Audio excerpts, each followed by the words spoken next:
Chapter 15. Shadow Slave, Prepare for Appraisal. Sonny found himself in a space between dream and reality.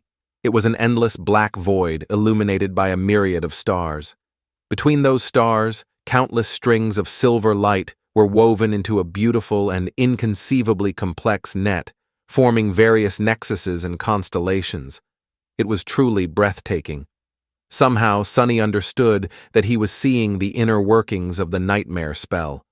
He also couldn't help but think that it looked a lot like the celestial equivalent of a neural network. If so, was the spell alive? This was a question that countless people had been asking themselves for the past few decades. The best answer they had come up with was that there was no way to know. The spell was neither alive nor dead, neither sentient nor mindless. It was more of a function than a creature. But Sonny was in no mood to ponder philosophical questions. He was eagerly awaiting his boon. The spell was still appraising his performance. However, the first reward had nothing to do with it. You have received a memory, Puppeteer's Shroud. Yes.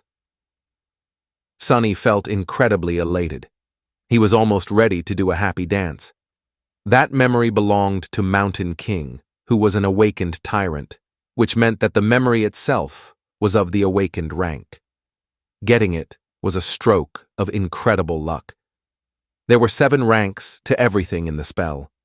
These ranks were, in order of growing power, dormant, awakened, ascended, transcendent, supreme, sacred, and divine, with the exclusion of nightmare creatures who were ranked as dormant, awakened, fallen, corrupted, great, cursed, and unholy. From the spell's point of view, Sonny was a dormant human. Having a memory of a higher rank than his own soul core would be of great help once he enters the dream realm. The power gap between different ranks simply could not be overestimated.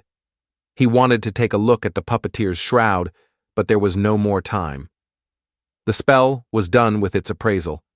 Here in the void, its voice didn't sound subtle and familiar anymore. Rather, it seemed like the universe itself was speaking. Sonny held his breath, listening. Aspirant, your trial is over. A nameless slave ascended the Black Mountain. Both heroes and monsters fell by his hand. Unbroken, he entered the ruined temple of a long-forgotten god and spilled his blood on the sacred altar. The gods were dead, and yet they listened. You have defeated a dormant beast, Mountain King's larva. You have defeated 3 dormant humans, names unknown. You have defeated an awakened human, Oro of the 9. You have defeated an awakened tyrant, Mountain King. Iranaval Binaya. You have received the Shadow God's blessing. You have achieved the impossible. Final appraisal. Glorious. Your treachery truly knows no bounds. That final part was not really necessary as far as Sonny was concerned, but he was still pretty satisfied with the praise from the spell.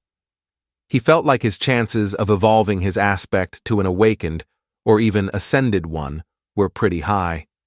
His overall power was still dependent on the rank of his soul core, which would remain dormant until much later, but the rank of the aspect itself would do wonders for his overall potential.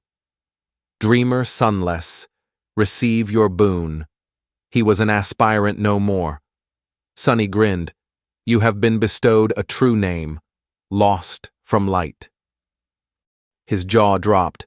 A true name. He had received a true name. Never in his wildest dreams did Sonny dream of becoming one of the chosen few to accomplish such feat, and in his very first nightmare to boot. Not even all of the saints could boast of having one. He was an elite now, a bona fide cream of the crop. He was going to be rich. But the rewards kept coming. Your aspect is ready to evolve. Evolve aspect. What kind of a question is that? Sonny crossed his fingers and said, yes. Dormant aspect temple. Slave is evolving. New aspect acquired. Aspect rank, divine. Sonny fell over. Aspect name, Shadow Slave. Divine. It's divine. Sonny was standing on his knees, stupefied. The shock was so great that for a second, there he lost all control over his limbs and fell. It said, "Divine," right? He raised a trembling hand and rubbed his eyes, making sure that he was awake. Or rather conscious, since technically, he was still sleeping in the underground vault of the police station. Confused by all this terminology, Sonny silently summoned the runes and found the lines describing his aspect. Aspect, shadow slave. Aspect, rank, divine. Aspect. Description: you are a miraculous shadow left behind by a dead god. As a divine shadow, you possess plenty of strange and wondrous powers. However, your existence is empty and lonesome. You mourn the passing of your former master and long to find a new one. Innate ability, shadow bond. Ability description: find a worthy master and let them know your true name.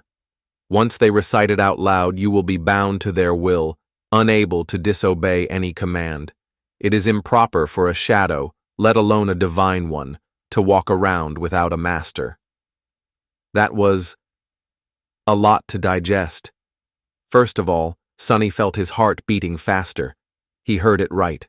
All the suffering and horror he had experienced in the first nightmare paid off in the end. A divine aspect, he had received a divine aspect. Anything above awakened was rare and immensely valuable. People with ascended aspects were rare enough to be fought over by various factions. The factions themselves were built around singular powerhouses with transcendent or supreme aspects. And he had never, ever heard of anyone acquiring a divine one. Never. Anything with the divine prefix was so hard to find that it mostly lived in the realm of myths and legends. After all, the human race had not reached that high yet. It was only slightly more than a decade since humans managed to finally conquer the third nightmare and receive the ability to evolve their cores to transcendent rank. As transcendents, or saints as they were called in the real world, powerful awakened, ruled over the dream realm, but even they did not dare to face nightmare creatures of higher ranks. Subsequently, there were not a lot of memories and echoes of supreme rank around, let alone sacred or divine. The same went for aspects. And yet, Sonny just got one. He grinned, driven half mad by joy and arrogance. However, his jubilation was a little muddied. After all, there was that weird innate ability. Of course, he had no intention of becoming someone's magical slave with no free will of his own. To hell with that. But it wasn't that bad. All he had to do to avoid that fate was to conceal his true name. No one except for him could see his status. That meant that Sonny just had to keep his mouth shut, and no one will know that he even had one. It meant giving up on all the benefits that someone who was bestowed a true name after the first nightmare was entitled to, but it all paled in comparison with a divine aspect. Not a problem? Sonny thought with a smirk. If the spell had the ability to laugh, it would surely do so after hearing his thoughts. However, it didn't. Instead, it began to speak again. The first seal is broken. Awakening dormant powers.